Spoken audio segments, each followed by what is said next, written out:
आप सभी का एक बार फिर स्वागत है द इंकलाब टाइम्स में और मैं हूं आपके साथ फरहान।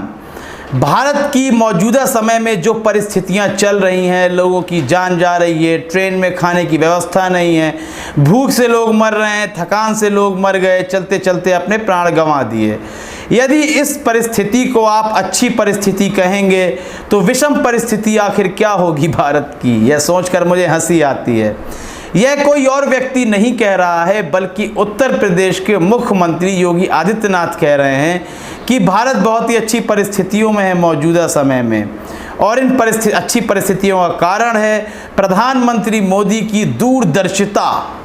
दूरदर्शिता आप समझते हैं, दूर से ही सब कुछ देख लिया जाता है, लेकिन जो लॉकडाउन जनवरी से फरवरी के बीच में लगाया जाना चाहिए था उसमें इतनी देरी कैसे हो गई, वह दूरदर्शिता कहाँ चली गई। हो सकता है डोनाल्ड ट्रंप के आने के बाद थोड़ा सा प्रभावित हो जाते हैं प्रधानमंत्री मोदी, दूरदर्शिता खत्म हो जाती होगी, क्योंकि डोनाल्ड ट्रंप उनके बचपन के दोस्त जो ठहरे, देखिए किस तरह से हड़काया था, जैसे दोस्त डरा दिया करते हैं सिर्फ एक दवाई को लेकर, और प्रधानमंत्री मोदी ने दोस्ती का पूरा फर्ज निभाया और उस दोस्ती को पूरा भी किया गया। खैर, योगी आदित्यनाथ यहाँ एक ट्वीट करते हैं, उस ट्वीट में आपको हंसी भी आएगी, मुझे तो आई थी, आपको आती है या नहीं, देखिए इस ट्वीट को। कोरोना के चलते पूरी दुनिया में न केवल औद्योगिक गतिविधियां प्रभावित हो गई हैं बल्कि सामान्य जनजीवन भी अस्त व्यस्त हो गया है। यह प्रधानमंत्री श्री नरेंद्र मोदी जी की दूरदर्शिता का परिणाम है कि भारत आज सुरक्षित स्थिति में है। मुख्यमंत्री श्री नरेंद्र मोदी जी को आभार व्यक्त कर रहे हैं। ये अब यहाँ पर यह देखना होगा कि भारत की बहुत ही अच्छी परिस्थिति बता रहे हैं योगी आदित्यनाथ, जबकि कोरोना संकट यहाँ कितना गर्माता जा रहा है। और यदि हम सूत्रों की माने, रिसर्च की माने, तो जुलाई का मौसम आते आते यह जो संख्या है संक्रमितों की 1,60,000 करीब पहुँच गई है, यह करीब 6 लाख पहुँच जाएगी और समय बीतते बीतते यह संख्या 20 लाख तक भी पहुँच चुकी है, यह रिसर्च का दावा है।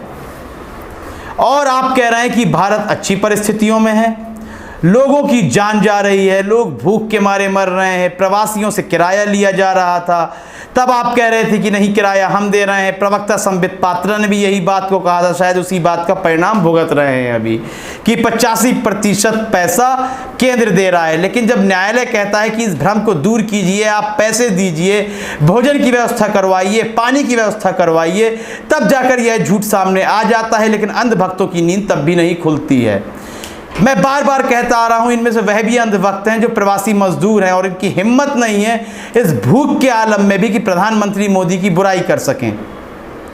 क्यों? क्योंकि संबित पात्रा ने कहा था वे देश के बाप हैं, और आज मुझे बिल्कुल लगने लगा है कि विपक्ष तो नहीं लेकिन जितने भी अंधभक्त हैं वाकई में प्रधानमंत्री मोदी उन सबके बाप हैं।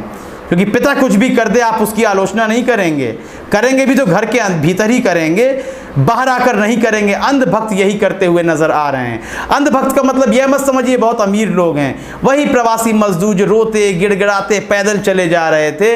अब बिहार के चुनाव बताएंगे कि उन प्रवासी मजदूरों को वाकई में उस भूख का अफसोस है या नहीं।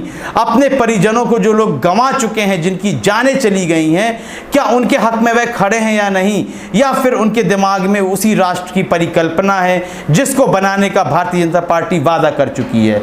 जैसा कि मैंने कहा, परिकल्पना है, यह एक परिकल्पना ही रह जाएगी। यदि इस पर आप कोई सख्त कदम आगे बढ़ाते हैं तो यकीन कीजिए देश में 1947 जैसी परिस्थितियां फिर आ जाएंगी। यह कोई चेतावनी नहीं है, यह तो हम परिस्थितियों को देखते हुए बता रहे हैं। जब भी देश में किसी एक समुदाय को दरकिनार किया जाता है, उसका बहिष्कार किया जाता है, जबकि उसकी जनसंख्या 25 से 30 करोड़ हो, तब देश के हालात कितने गंभीर हो जाते हैं, यह आप खुद देख सकते हैं। कई मिसालें हैं, कई देश ऐसे हैं, पुरानी क्रांतियां आप देखिए, फ्रांस की क्रांति देखिए, रूस की क्रांति देखिए, तब बहुत ही मुसीबत हो जाती है। जिस तरह जर्मनी में अल्पसंख्यक यहूदियों के साथ हत्याकांड किया गया था, उसके बाद क्या परिस्थितियां बनी आप खुद देखिए। यहूदी किस तरह विश्वविख्यात हो गए, किस तरह विश्व में एक शिकंजा कस लिया और हर उस जर्मन से बदला लिया जो उस हत्याकांड में शामिल था।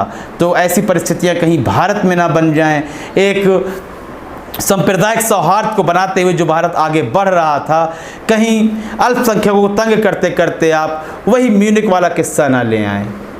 कहीं ऐसा ना हो जाए कि टारगेट किया जाने लगे उन लोगों को जो अल्पसंख्यकों को निशाना बना रहे हैं।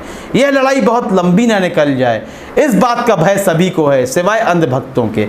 इस संबंध में आपकी क्या राय है, हमें आपकी राय का इंतजार रहेगा। कार्यक्रम को लाइक करें, ज़्यादा से ज़्यादा शेयर करें और चैनल को सब्सक्राइब अवश्य कर दें। तब तक के लिए इजाज़त दीजिए, धन्यवाद।